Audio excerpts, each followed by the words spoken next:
This spring, transform your outdoor space into a regular gathering place for you and your loved ones with help from Ashley. Whether you're into wicker, teak, or driftwood-inspired furniture, we've got the look you're going for. Add accessories like string lights and beverage tubs to take your patio party from basic to curated. And enjoy cozy evening vibes with a new fire pit. Visit ashley.com or stop by your local store and find affordable pricing and expert support today. Shop and save today only at Ashley.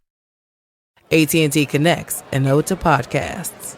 Connect the alarm, change the podcast you stream. Connect the snooze, 10 more minutes to dream. Connect the shower, lather up with the news, sports talk, comedians, or movie reviews. Connect with that 3-hour philosophy show. Change the drive into work and traffic so slow. Connect the dishes to voices that glow. Thank you to the geniuses of spoken audio. Connect the stories, change your perspective. Connecting changes everything. AT&T.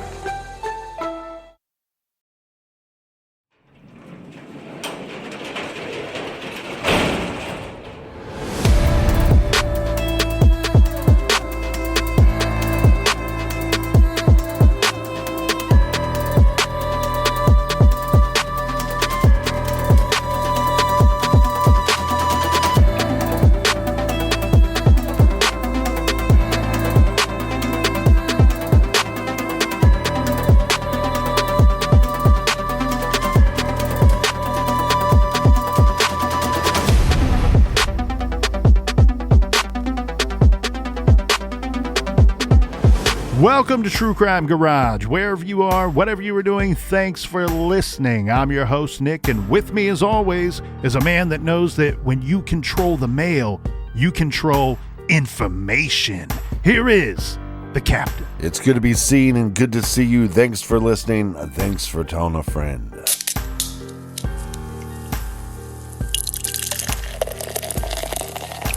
Today in the garage, we are very happy to be featuring Fossil Cove Brewing Company's Session IPA, brewed in beautiful Fayetteville, Arkansas. Fossil Cove's Session IPA features 4 different kinds of hops with hints of stone fruit, citrus, and pine. ABV 4.9%, garage grade 4.25, bottle caps out of 5. And let's give some thanks and praise to those of you who helped to fill up the old garage fridge for this week. First up, let's send a cheers to Kat in wild and wonderful West Virginia. And a big we like to jib goes out to Joanna in Ithaca, New York. Next up, we have a big cheers to Evron Ingram in Erin, Wisconsin. And last but certainly not least, we have Tori and Alina in Parts Unknown. Everyone we just mentioned, they went to truecrimegarage.com and clicked on the pint glass, and for that, we thank you. Yeah, BWRUN Beer Run. If you're looking for our first 50 episodes or our bonus episodes or off the record, you can sign up for all those through the Apple Podcast app, and all the bonus material is available through the website store. And that's enough of the business. All right, everybody, gather around, grab a chair, grab a beer. Let's talk some true crime.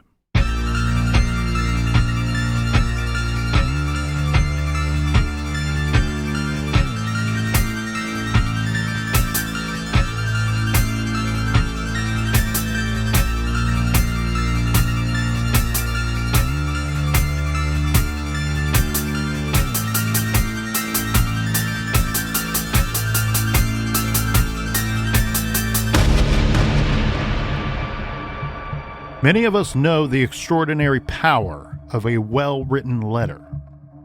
Words are the only tool we have to precisely convey the concepts in our minds. Words are one of the best tools we have to express the feelings we are experiencing in both mind and body. One can use the extraordinary power of a letter to tell you what is in their heart. Here's a powerful letter that I recently reviewed that moved me, and it reads, "I'm writing to you with all my heart, and a broken one at that. My brother Jason Dale Bolton was killed on August 21st, 1991. He was 16 years old. He was killed in Indiana, near the Fayette, Franklin, and Rush County lines. My family and many others believe with all of our hearts that he was murdered. His killers did a good job to make it look like an accident. Sadly, there was not a comprehensive investigation by police. His killers were drug addicts, child molesters, rapists, and pedophiles. Most of the people that were involved have been in prison for such things in the years after Jason's murder. We believe the police got their information from the people responsible for the crime and cover-up. Foul play had to be suspected in his death at that time.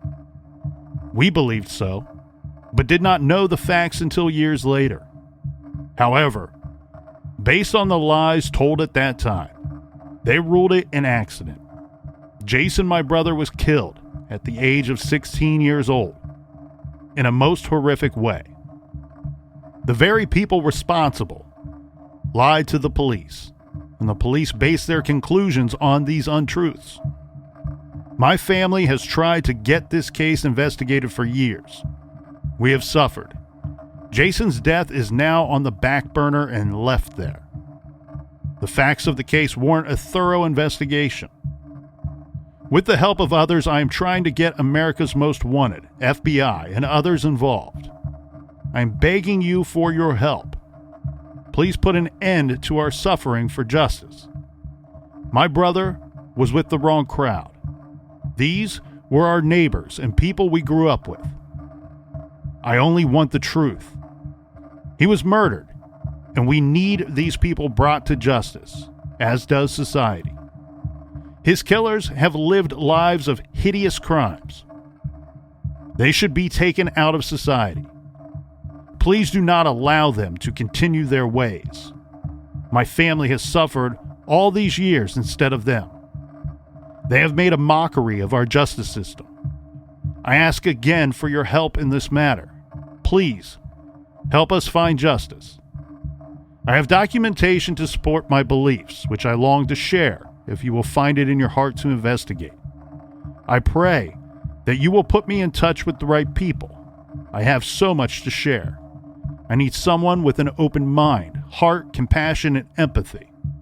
My desire is for the truth to come out. I have no problem forgiving law enforcement for their mistakes. That is not what this is about, as we made our mistakes in Jason's life as well. Please allow your heart to open up an honest investigation into Jason's death. This is all we ask. What you just heard are portions of a letter written by one of Jason's family members, someone who is begging for help. This is True Crime Garage.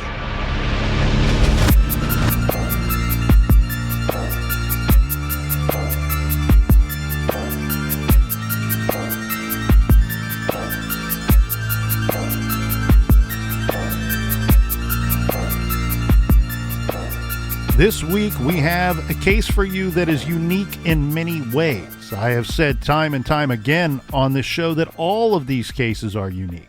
They are all very different from one another. If the case is featured here in the garage, it is a story that must be told. This story is tragic no matter what your opinion of the case is. It is most certainly one that bears further examination. Jason Dale Bolton, age 16, was killed August 21st, 1991. That was a Wednesday.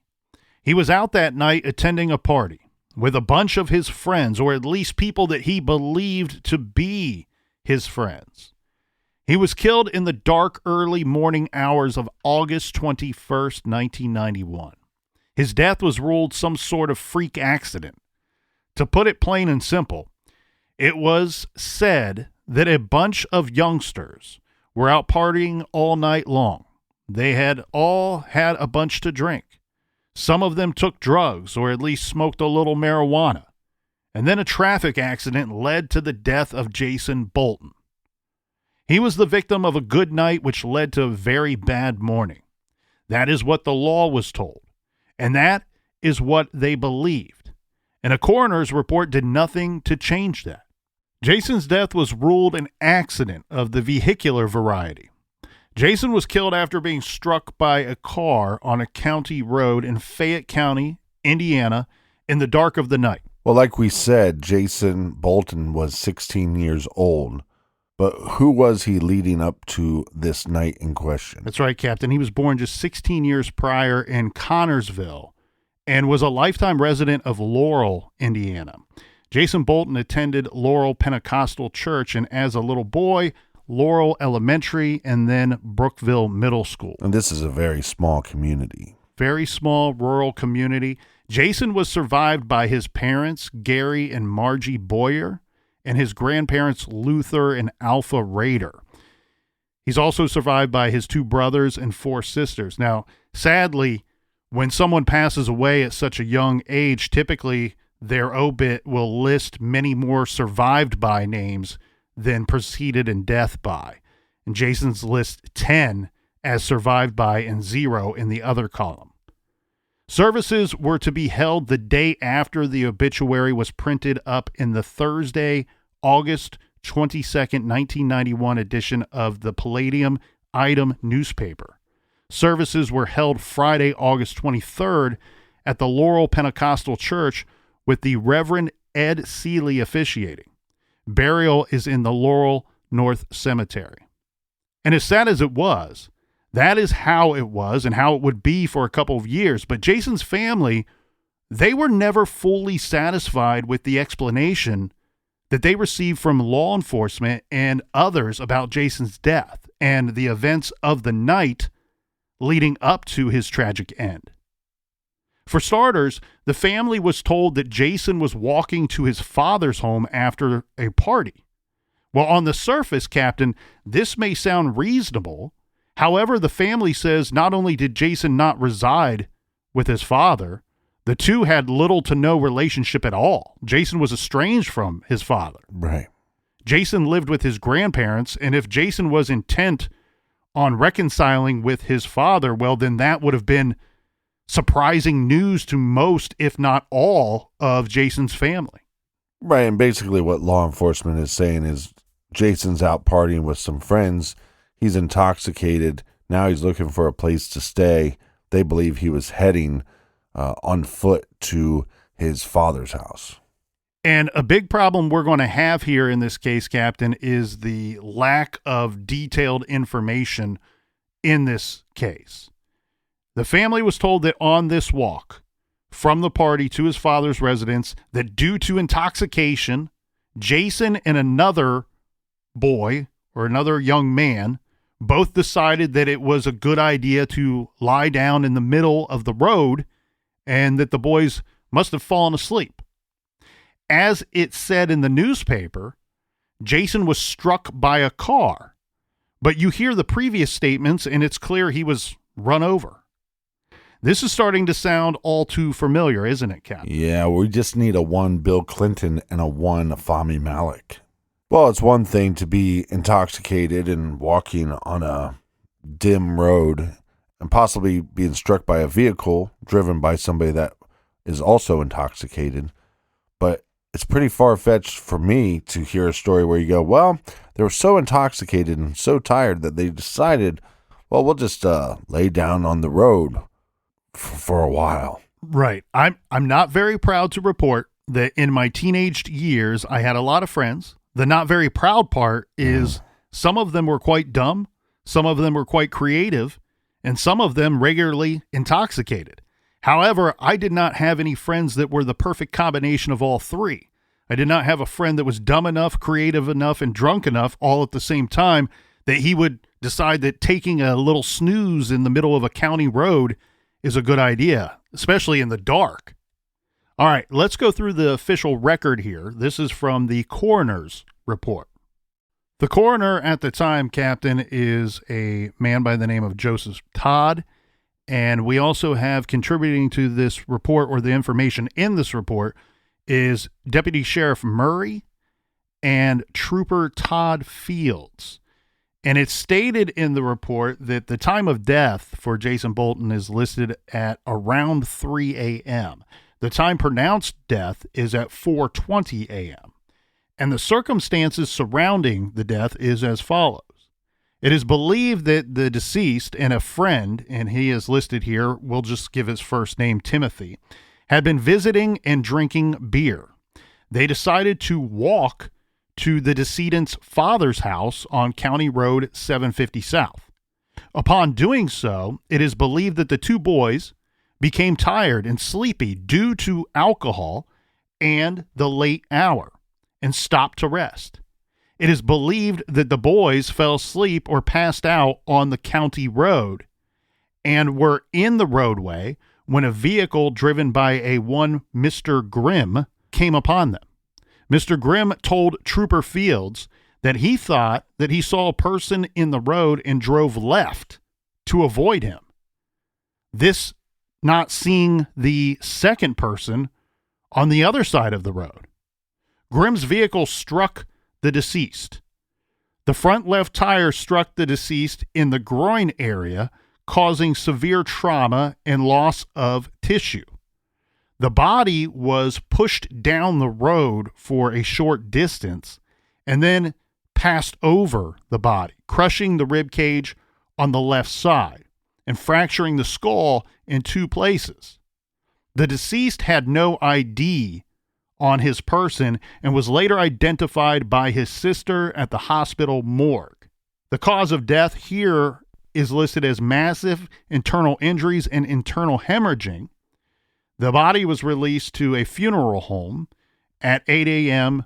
that morning, the 8 a.m. the morning of this report. And the investigation, as far as the coroner's report states, is done by Fayette County Coroner Joseph E. Todd. Yeah, it doesn't make a lot of sense to me unless you can prove through like a toxicology report that maybe there's some other drug involved where these guys would just, pull a Wizard of Oz where we just going to lay down for a while before we hit the Emerald City. It just doesn't add up to me. And if you were getting tired, why wouldn't you just go into the grass and go to some kind of level of safety? I mean, instead of just going, well, I'm just going to lay down in the middle of the road. Look, if there's no doubt, and we know from other information that we've seen, there's no doubt that there were substances in Jason Bolton's body at the time of his death. And he was only 16 years old. And so I get that kids and drunk people make mistakes. It happens all the time. This doesn't seem like a likely scenario at all, even with factoring in dumb teenage decisions and intoxication. And the thing here that's missing from this report would be statements that should have been, if they were in fact taken at the scene when law enforcement arrived on the scene. Those statements, here's some issues where you can start to see a problem with this case. You don't have Jason, unfortunately, to tell us his side of the story and what took place that night. So you are only left with the people at the scene. Well, if they interviewed them, and I keep saying if because we don't have any documentation that these people were interviewed. Right. Now, I'm not saying it doesn't exist. I'm not saying that police did not conduct those interviews. What I'm saying here is where I'm from, and Captain, I think you will agree with me on this. Dumbassville. When cops arrive at a scene. Know-it-all Boulevard. Or they are out cruising around and they see a bunch of 18, 17, 19-year-old boys in a vehicle or arrive on a scene and that's the situation as well. Where I'm from, they're suspicious of everything. Mm-hmm. If they show up and you are 17 to 19, young male, and you got a vehicle, you're probably getting some kind of citation, even if you were perfectly in the right. But because it's 3 a.m. and I smell a little alcohol on you, something like that, you're going to get into some kind of trouble. So I'm a little surprised here that the spidey sense of these guys didn't go off when they're arriving on the scene going, I might want to spend a little time here and figure out that this might not be what it appears to be or what these guys are telling me it is. Because here's where you have some problems. The report specifically lists that another guy, according to the driver, and we're calling him Mr. Grimm, but let's keep in mind, he's only a little bit older than our victim here. Mm-hmm. We're just calling him that so we do not use his first name. He states in the report that I saw one person in the road, so I swerved to avoid that person, and then by accident ran over the other person in the road that I did not see. Okay. All right. That's your story. Here's the problem. Where's the person that was in the road with Jason Bolton? Right. That person was not at the scene when police arrived. So either A, your driver, Mr. Grimm, is lying, or B, there was somebody else in the road, or there was somebody else that was supposed to be at that scene when you arrived, and they fled before you got there. And how many people were in the vehicle at the time when law enforcement showed up? That's what's missing from the report as well. There was more than one person in that vehicle, Captain. We're talking this scene should have had 4 to 5 individuals at the scene when police arrived. And we're not saying that it doesn't exist, but what we know from the family, what we know from the community, and what we know from the true crime community, and that's what the frustration is here, is if you're going to rule this accidental death, then the case is shut, and all this information should be given over to the family. And so if there are interviews, they should be released to the public. Here's the other thing that would make you question this statement. Okay? So we have the guy, one of the people that was lying in the road, if we are to even believe that that's the way this went down. Right. But according to the story that was fed to the police, and the police, it sounds like they believed it, because here we sit all of these years later with a very questionable death, suspicious death. And if we're to believe that story, Jason was lying in the road with somebody else. When police arrive on the scene, Jason's dead, and the person that was lying in the road was not injured and is not present at the scene. Yeah, where did they go? Exactly. But then examine that report a little bit more. It says that it is believed that the very first sentence is that it is believed that the deceased and a friend, and the friend is named Timothy, had been visiting and drinking beer. So by visiting, they're saying they were at a party and they were drinking. And that is common knowledge. They're being nice here by saying it is believed. This is what's crazy. You got to rip through the lines and read through the lines of this report. You don't have Jason Bolton to tell you that they were at a party and they were drinking. He's dead.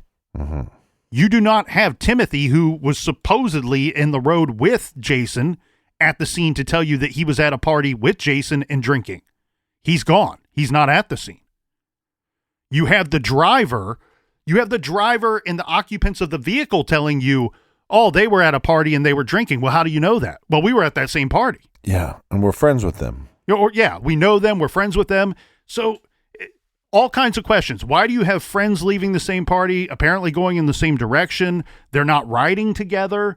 It seems it's not out of the realm of possibility here, Captain, but it seems like a major coincidence that a group of 2 leave a party, decide to lay down or pass out in the middle of a county road, and then a group of 2 or 3 leave the party going in the same direction in a car and happen to run over one of those individuals, and then the other individual flees the scene. Yeah, and if you were able to question Timothy, then wouldn't he be the one? He's like the answer key to this test.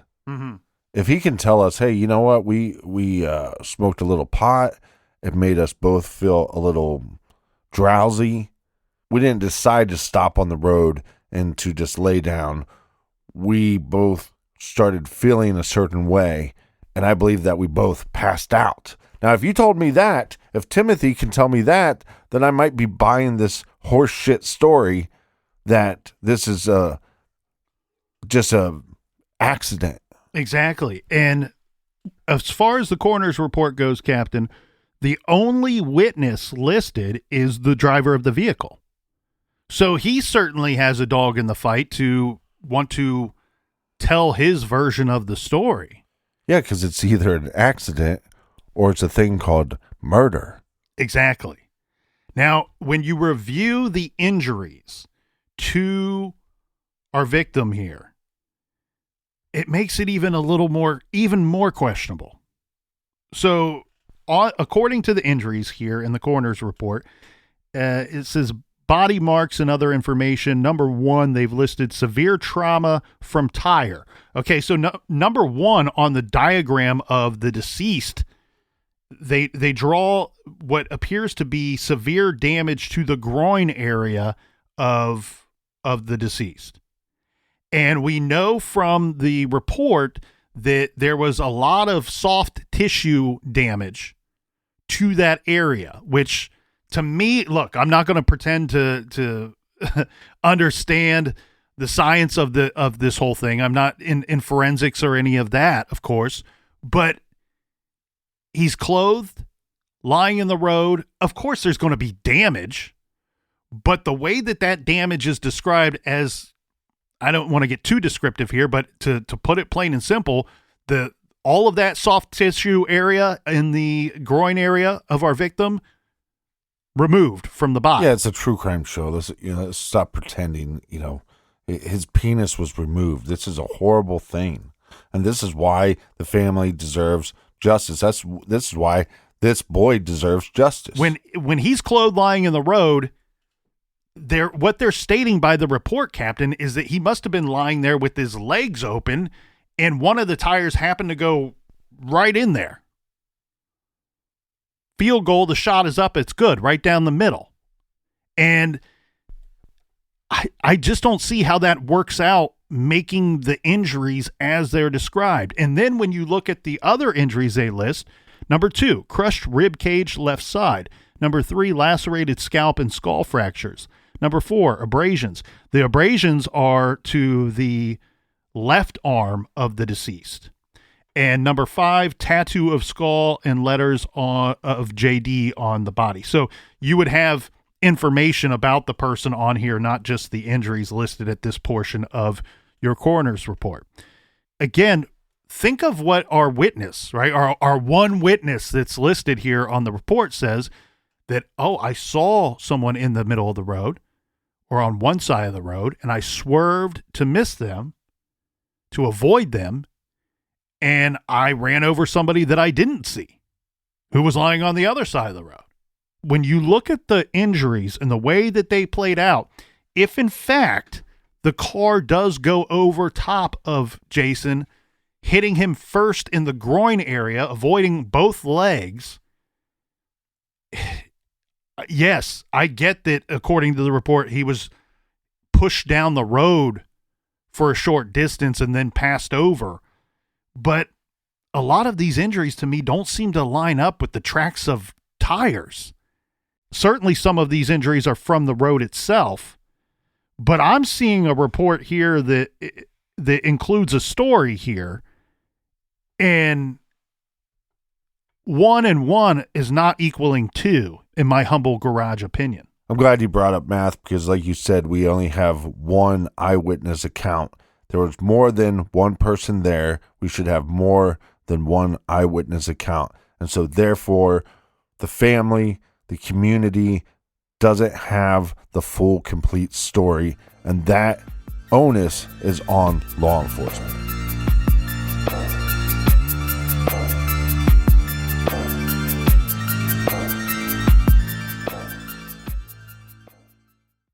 Many parents want to give their children extra academic support, but it can be overwhelming and expensive to get the right resources. IXL offers all the learning tools your family needs on one site, from pre-K to 12th grade, making it simple to identify exactly what each child needs to work on. With students learning in virtual classrooms recently, it's not uncommon for them to need a little extra review. IXL is the most comprehensive online learning program covering math, language arts, science, and social studies. It's a safe space for children to make mistakes and grow. On IXL, they'll find videos, lessons, and sample problems to break down tricky topics. When they get practice questions wrong, they'll get clear explanations. And as they master topics, they'll get positive feedback to help them build confidence and have fun learning. Memberships start at $9.95 per month, so it's much more affordable than a private tutor and more flexible. IXL is even proven effective by research. Studies nationwide have shown that students who use IXL are scoring higher on tests. For a limited time, True Crime Garage listeners can get 20% off IXL membership. Visit IXL.com/garage today. Hey, it's Mel. And because you listen to this podcast, you know that there are some days I can barely speak English, which may surprise you when you hear that I think it'd be fun to learn another language. Portuguese, French, Spanish. What about you? Have you thought about learning another language? Well, Rosetta Stone is where you need to go because they're the expert in language learning for the last 30 years. And with the Rosetta Stone app, you'll be able to learn anywhere, anytime. You can choose from 25 languages, and what's really cool is they have this immersive method of teaching that allows you to learn real-life scenarios, like, how much for the chocolate strudel? Or, hey, where's the nearest bathroom? For a limited time, the Mel Robbins podcast listeners, that's you, can get Rosetta Stone's lifetime unlimited subscription, which gives you access to all 25 of their languages forever for 40% off. What? Visit rosettastone.com/Mel today. That's rosettastone.com/Mel. Today's episode is sponsored by PayPal Honey, the easy way to save when shopping on your iPhone or computer. It's no secret. You take a look around and the prices of everything are going up, up, up. With high prices, how does it feel when you do find a deal? It gets exciting and it's a relief. Well, thanks to Honey, manually searching for coupon codes is a thing of the past. Honey is the free shopping tool that scours the internet for promo codes and applies the best one it finds to your cart. Imagine you're shopping on one of your favorite sites. When you check out, the Honey button appears, and all you have to do is click Apply Coupons. Wait a few seconds as Honey searches for coupons available for that site. If Honey finds a working coupon, you'll watch the prices drop, drop, drop. I love using Honey, and I love using it on my iPhone because I'm on the go. And Friday night is pizza night for yours truly. I'm saving on those delicious slices every week with Honey. Honey doesn't just work on your desktop, it works on your iPhone too. Just activate it on Safari on your phone and save on the go. If you don't already have Honey, you could be straight up missing out. And by getting it, you'll be doing yourself a solid in supporting this show. Get PayPal Honey for free at joinhoney.com/garage. That's joinhoney.com/garage. AT&T connects and ode to podcasts. Connect the alarm, change the podcast you stream. Connect the snooze, 10 more minutes to dream. Connect the shower, lather up with the news, sports talk, comedians, or movie reviews. Connect with that 3-hour philosophy show. Change the drive into work and traffic so slow. Connect the dishes to voices that glow. Thank you to the geniuses of spoken audio. Connect the stories, change your perspective. Connecting changes everything. AT&T.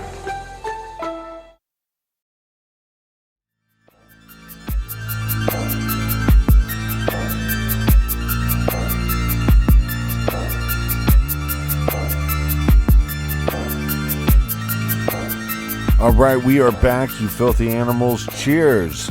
And cheers to you, Colonel. Cheers to you, Captain.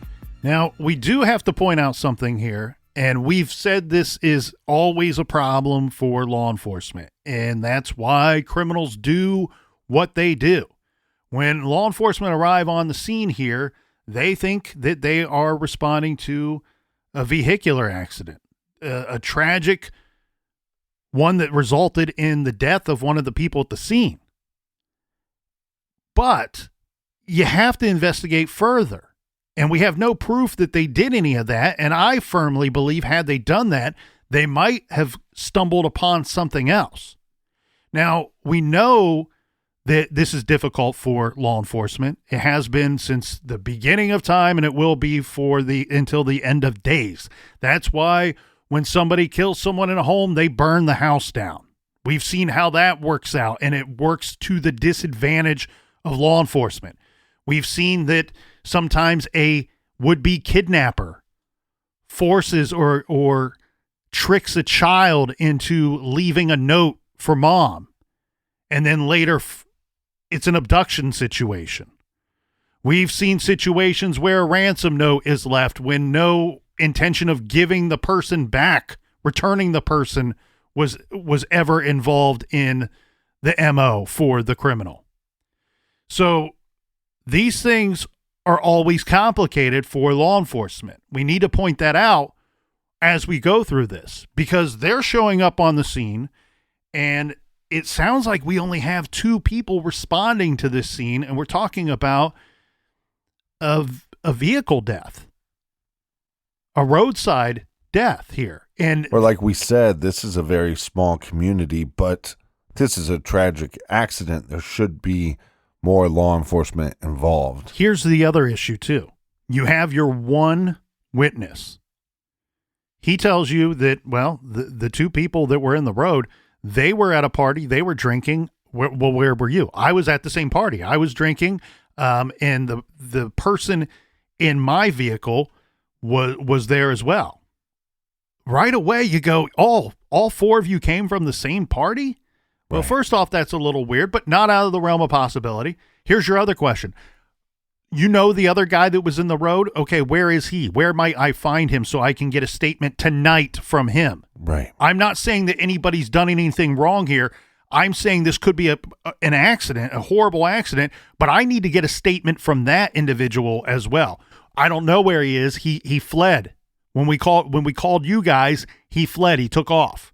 Okay, well, where may he be? And oh, by the way, who was hosting the party that you all came from? Mm-hmm.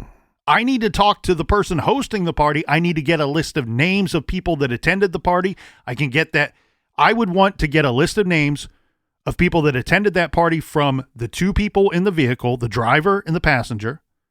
I would want to get a list of names of people at that party from the other guy that was in the road, supposedly in the road with Jason.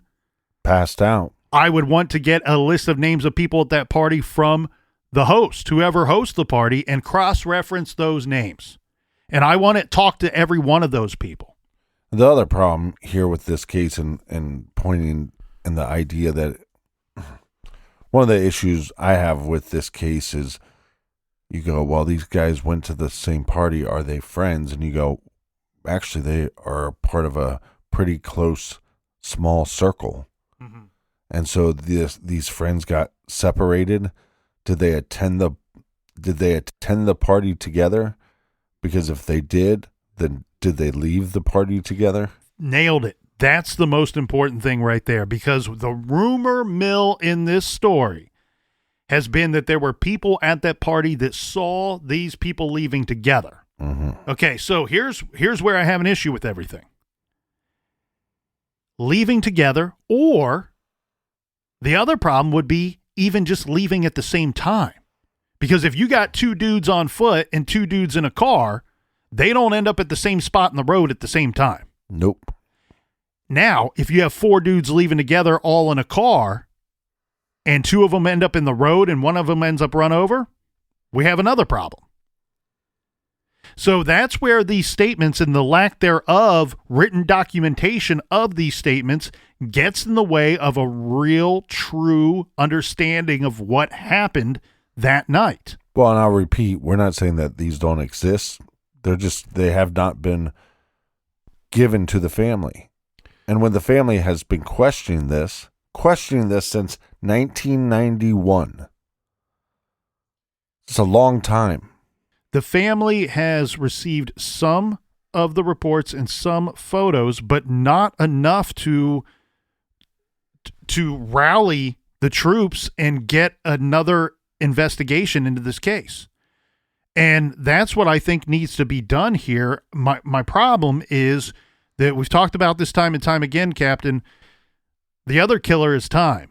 Time is the killer of evidence, and a lot of time has expired in this case. The 2 documents that we have that we can review, the information on there doesn't add up to me. The injuries as described does not add up. The report of the one witness who is the driver, we know that there was a passenger in the vehicle. There's no mention of him in that report at all, or him giving a statement. And if it's not clear to everybody, the one witness that we have the statement from, he obviously has an agenda, because if it's not an accident, it's murder, and he goes to jail. And I would argue that he has an agenda even if it is an accident. Yes. Given that he's partying that night, that's reckless behavior in itself. Mm-hmm. Because if they were walking and he didn't see them because he was intoxicated and he hit them, he would be responsible for their death. But his story is they passed out in the middle of the road. It's an accident. Because they passed out in the middle of the road, they're responsible for their own death. We do have some rumors coming out of this party saying that this group of individuals came together and left together, but there's also rumors that there was a confrontation or maybe possibly multiple confrontation at this party. Yeah, and this is where the story gets even more wonky because we have these unnamed eyewitnesses that give different accounts of what may have happened that night at the party. And some of the witnesses believe that whatever happened, whatever type of altercation that may have led to this took place after these four individuals, including Jason, left the party together. The other version is that some kind of altercation took place at the party and the four of them left together. However, Jason left in the trunk of the car with the other three, one a driver and two passengers. The story being here that if it is not what it was said to be by the people at the scene, by the driver of the vehicle, and by what police ended up believing, then it is the murder of Jason Bolton covered up by running him over with this vehicle. Mm-hmm. And what we need, again, is the statements from the people at this party, because what the rumors are and what they have been for all of this time is that some type of fight broke out or a disagreement took place prior to the four of these individuals leaving, and then come sunup, one of them's dead. One of them is being identified by a family member at the county morgue. And the other three are sleeping safe and sound at home in their beds. And just so we're clear, we have some individuals at this party saying that they didn't see confrontation. So if there was a confrontation, it must have happened when these guys left together.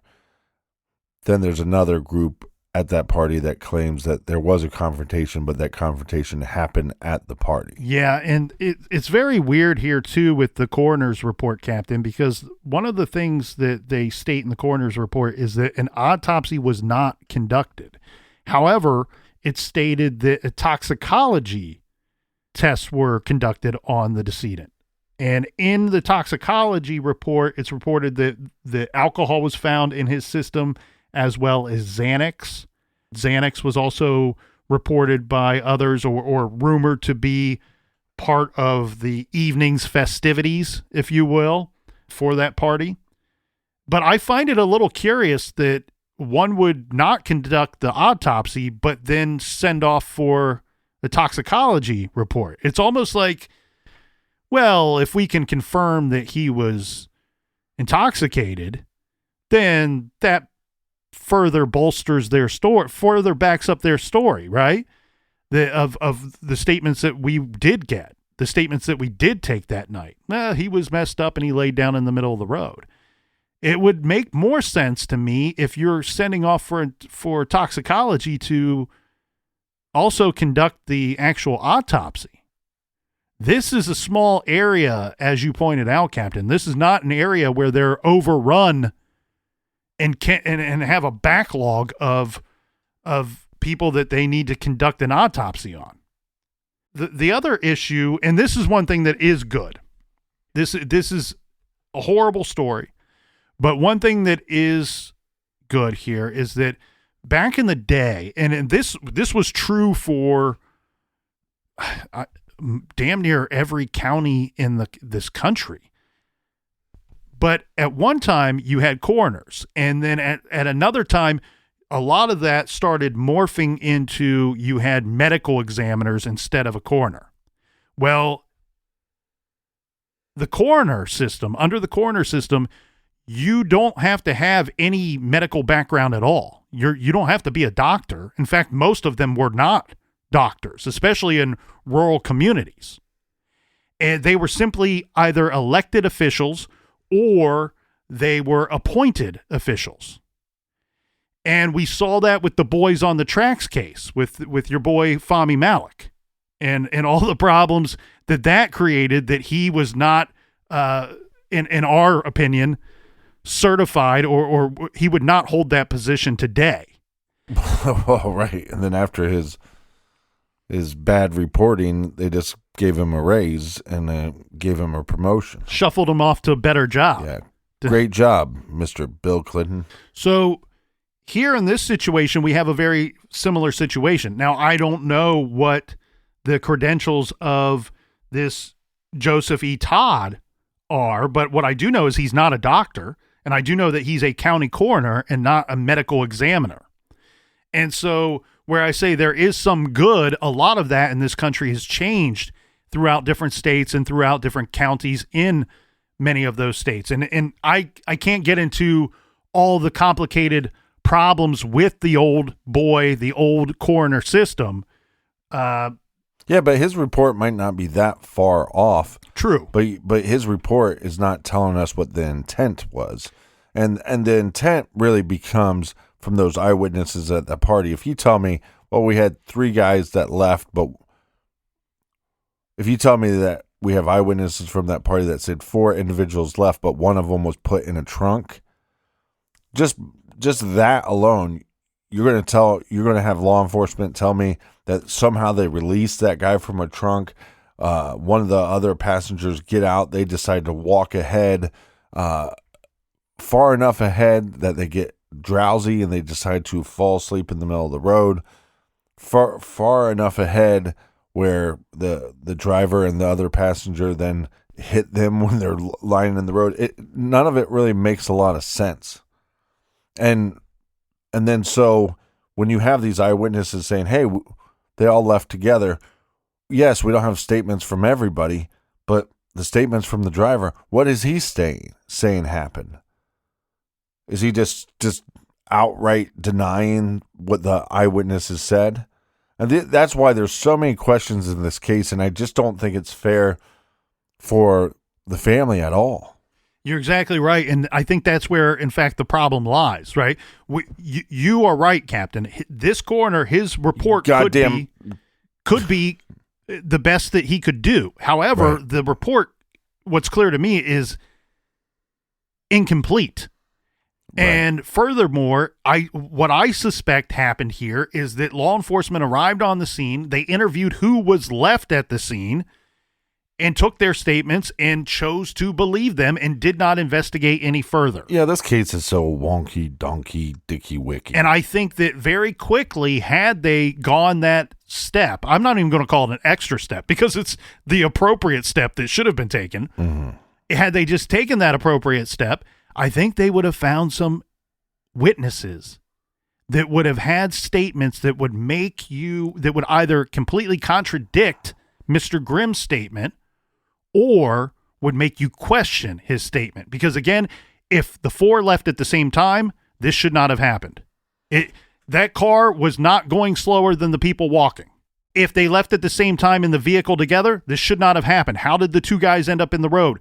And scratch that, how did Jason end up in the road? Because I don't believe the other dude was in the road at all if all 4 of them left together in the vehicle. Right. And then the other version of that story is the 4 of them left together and Jason Bolton was in the trunk of that car. He's a freaking hostage. He's abducted by this point. And he's 16 years old. Yeah, and if law enforcement actually believes this bullshit story that they're putting out, then, like I said, they owe information to the family and the community, and case closed, right? But you haven't provided that information. You provided some, but I also don't think it's fair in a sense to say, well, this is the report that the police gave us, and maybe that was the report at the time. That doesn't mean that there's other police officers that have been involved in this investigation or in this investigation that think that there might be more to the story, but they just can't prove it. I mean, if you have individuals fleeing the scene and you're not able to question them at that time, or later on when you go to question them, they're not giving you any information. It could be simply we think we know what happened. We think parts of this story are bullshit, but you got to be able to prove it. Right. And I think that you are spot on with 99.9% of that statement. And the only part of it that is weird is I think that, you're using, for lack of a better term, investigation. What it looks like to me, and I think you will agree with me, Captain, is not much of an investigation at all. And two people on the scene, two law Right. enforcement officers on the scene that night. I mean, this is horrible. It's a 16-year-old kid that was run over. It's horrible if it's an accident. It's even more horrible if it's a murder. But either way, the family deserves more than 2 law enforcement officers showing up and trying to figure out what happened. Because like we've said over and over, you don't have to be the smartest person in the room. You don't have to be the smartest person at the scene. But if we were law enforcement and we showed up to that scene and we think we both, find ourselves to be very intelligent. And most of the time we think we're right about everything. But we still would call for backup, would still call other people in to investigate this crime scene or this accident scene. And we would get that list of names of the people at that party, list of names of the people at the scene that should have been at that scene. And we would go and talk to each one of them. And that's where I think that there's... Well, we'd also try the beer and give it a 3 1/4 star, 3 1/4 bottle caps. And I think they did question some of these people, but where are the reports? Right. Where are the statements? If this, in fact, is an accidental death, that's all public record, especially at this point, but it should have been public record to the family at that time. As soon as that determination was made and as soon as there was no investigating going on.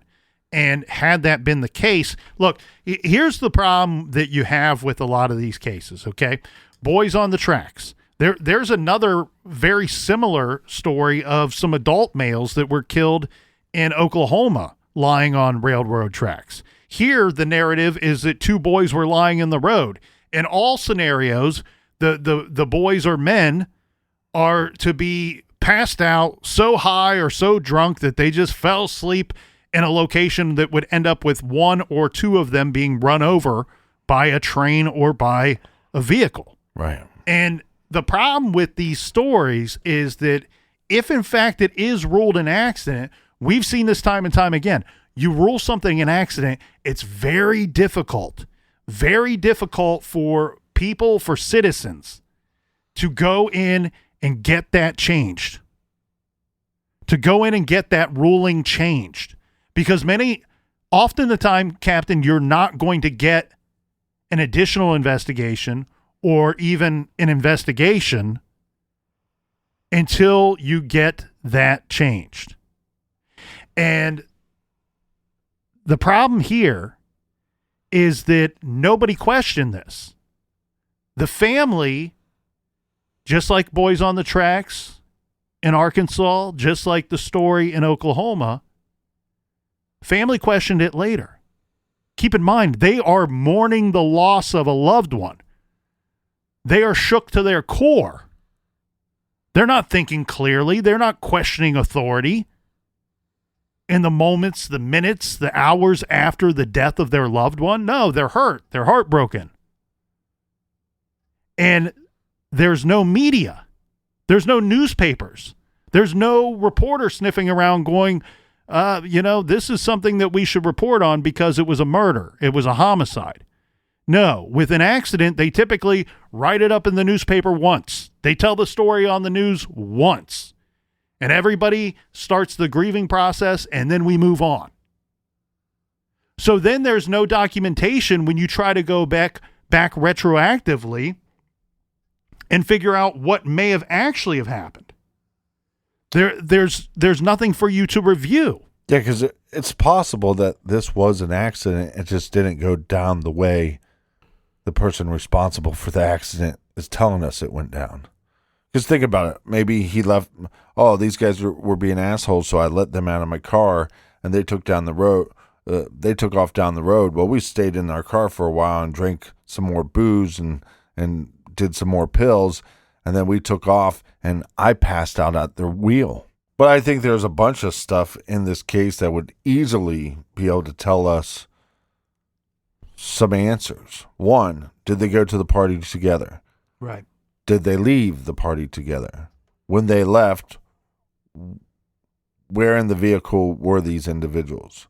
Like you said, if 2 took off on foot and 2 took off in a car, well, did they leave at the same time or not? And then also, why don't we have a statement from the other boy that supposedly was passed out in the middle of the road? Exactly. And again, I'm not to just keep going over the same information here. Why was the party never investigated? Why were those individuals not statements requested from those individuals? Well, that's because there's only 2 law enforcement officers that showed up, and they didn't call anybody else. And it was late. They got tired. They decided to lie down in the middle of the road and take a nap. Hey, you can't call anybody in. We'd have to pay them. So the other thing, too, here, Captain, is we have the time of death listed at about 3 a.m. What we do know, based off of information that we've received, is that it is believed, and underline this a couple times because it is firmly believed, that an hour to possibly closer to 90 minutes expired before 911 was called. So, 1, why the delay? 2, well, you have to have a delay to get your story straight. Right. 2, according to the information that's out there, is that the caller did not give their name. Okay, I get it. Panicked situation. But if this information is correct and you've had 60 to 90 minutes, you should not be full-on panic at this point. You've had some time to recoup before you called. So the name of the caller was never given. And I guess the description of where they were to respond to this accident was incorrect as well. Now, that could be completely coincidental. Right. That could also be another measure taken by the perpetrator of somebody who's trying to cover up other crimes. You got 2 scenarios here as far as the 911 call. If this is called in, like you said, 90 minutes later, well, if it's called in by a passerby, maybe that's the reason why the location wasn't correct, because it wasn't from a local, then that means the person that ran over wasn't the caller. So unless they're injured beyond the ability to go to a phone and call, right, that's another big question mark. And here's the thing, too, Captain. I want to try to really direct this the direction that I think that this should be heading here, and should have headed in 1991. Maybe call more than one officer to come. Well, but on top of that, I don't necessarily look at this and go, well, this was a police cover-up. I think that this was just not investigated. I think that they responded to something else, and I think that they believed when they arrived what they were hearing. Mm-hmm. And I think oftentimes when you are told what the call is and you are racing towards a scene and you're told why you are going to that scene, sometimes you already make it up in your mind that that's what I'm going to see and witness once I get there. And I think they hear the one witness statement, maybe 2, but we don't have any record of a second witness. I think they believed it, and I think that they didn't do any type of investigation to confirm or refute the information that they were given by people at the scene. And I think the toxicology report then backed up what they believed happened. So I think that this is not a police cover-up. I think this is what you have criminals in a murder that took place, and the criminals covered it up. And unfortunately, law enforcement fell for it. Yeah, I agree with you on some level, but I do think there's 2 paths. There's the path that law enforcement gets there, they're told this story, they buy it for the most part. This is the story that then they are able to explain it away to the family, but that doesn't mean that there isn't doubt in their mind. But if they went down 2 rabbit holes, one, let's go down this rabbit hole that it's accident. Okay, we got all this information. Let's go down this rabbit hole that it possibly was a murder. Well, I think because of the eyewitnesses fleeing and not talking to them and not talking to the people at the party, the investigation just doesn't go anywhere. It hits a dead end. So it's but it sucks because I think they left way more questions for the family than answers. Exactly. That's exactly right. And again, to point out another problem here, and one that's been corrected, the coroner is not a medical examiner.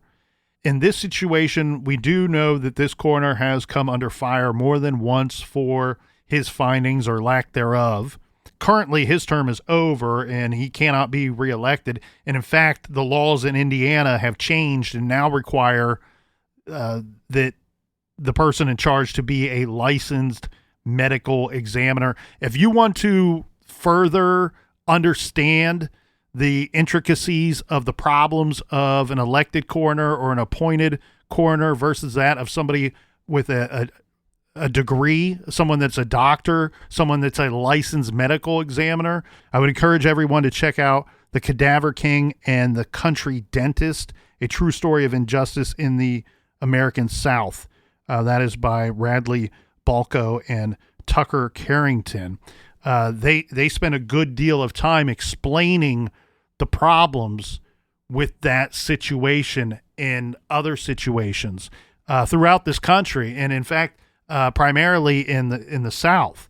Now, according to a website that unfortunately does not exist anymore, and I don't understand why it doesn't exist anymore, but per the Justice for Jason Dale Bolton website, the cause of death at some point was changed from accident to, quote, unknown or unknown cause, end quote, with the investigation listed as ongoing. But from what we've been told, Captain, even though that has been changed, I don't know when that change occurred.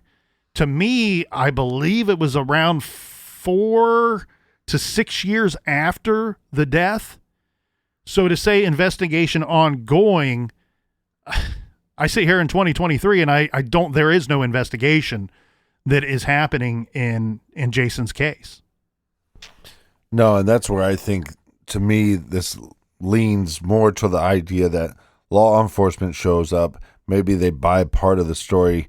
They're doing investigations. Eventually, as more and more of the story comes out, more and more rumors from locals come out that they do look into it more, enough to say, well, this could have went a different way. And this might be a situation where it's not an accident, but this could be a situation where it is a murder, but we just don't have anywhere else to go. And until somebody comes forward, and one of these individuals comes forward and says, well, actually, I didn't pass out on the road, so his story couldn't be true because I wasn't passed out in the middle of the road. Well, and to not keep, I don't want to keep comparing this to other cases, but a case that many of our listeners, and if you're tuning in for the first time, I'm sure you're more aware of this case than you are of Jason Bolton's case. But look what happened in the West Memphis 3 case. We know that in that case, you had 3 boys, 3 victims, 3 8-year-old boys. And even at the time when they are missing and then found dead, several of the parents were not even interviewed by law enforcement. Right. And I get it. They are looking, law enforcement on that day, they were looking at the parents as victims. And they chose not to interview some of those parents. Right. Well, then that became a big deal in that case many years later when people started to question the convictions that they got in that case. And we learned that somebody like Terry Hobbs wasn't interviewed formally by police until, 2007? And the boys were killed in 1993? Well, like you said, in this case, we have the cause of death. It's changed years later. But I don't see evidence of, in 92, 93, 94, I don't see evidence of them working any kind of investigation. Right. And that I have a problem with. I don't think you have to get it right away. And we're all human, so we make missteps. Yep. But go back, double check your work. Find these individuals that you weren't able to talk to and talk to them. There has to be, with such a small community and so many people involved, because as far as we know, other than Jason, we believe that there's another 3 individuals at that crime scene or accident scene. So where's the investigation? Well, and the thing here too, Captain, and many great people over time has said a similar quote in different ways. But I believe it was John F. Kennedy who said that an error only becomes a mistake once you refuse to correct it. And that might be what we have here in the situation. They made an error. As you said, they're human like the rest of us. But going back and refusing to correct it is injustice. And your job is to uphold the law, protect your citizens, and when you cannot protect them from certain evils, get justice for that victim and for their families. I urge anybody, look, the individuals that were at that scene that day, these were all young men back in 1991. They are still around. They are still in the state of Indiana. Some of them have been up to no good since 1991. I urge anybody with information to please reach out. Understand that regimes change over years.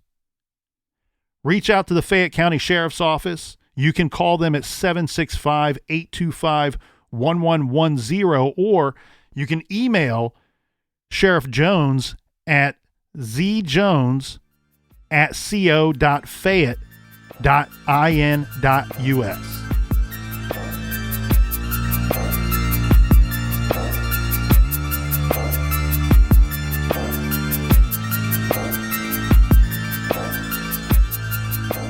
Thanks for joining us here in the garage each and every week. Thanks for telling a friend. For everything true crime, check out truecrimegarage.com. Colonel, do we have any recommended reading for the beautiful listeners? Thank you, Captain. This week we are recommending a book that rightfully so is titled String Bean, The Life and Murder of a Country Music Legend by Taylor Haygood. Author Taylor Haygood beautifully merges the story of David Stringbean Aikman with an account of murder and a real-life courtroom drama. The 1973 murders of Stringbean and his wife Estelle forever changed Nashville, Tennessee's sense of itself. Check out Stringbean, The Life and Murder of a Country Music Legend by Taylor Haygood. You can find that great title and many more by going to truecrimegarage.com and checking out our recommended page. Join us back here in the garage next week. Same bat time, same bat channel. Until then, be good, be kind, and don't litter.